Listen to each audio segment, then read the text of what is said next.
FX Lider, partner za sigurne investicije.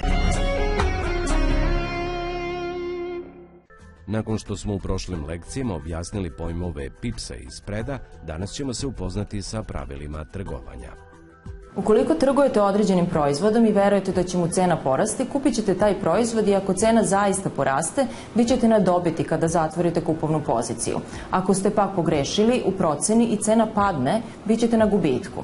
Na primjer, trgujete zlatom i mislite da će cena da poraste. Otvarate kupovnu poziciju od 10 unci zlata kada je cena $1.300 po unci, a onda zatvarate kupovnu poziciju kada cena poraste na $1.350 po unci.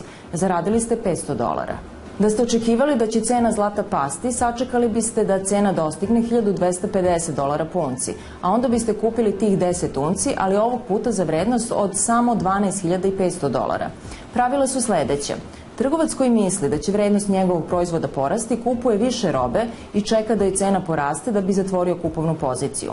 Trgovac koji misli da će vrednost njegovog proizvoda pasti, žuri da proda robu po za njega što povoljnijoj ceni. Trgovac ne mora da izgubi niti da dobije sve. Transakcija može da se zaustavi na pola puta, o čemu ćemo više govoriti u narednoj lekciji.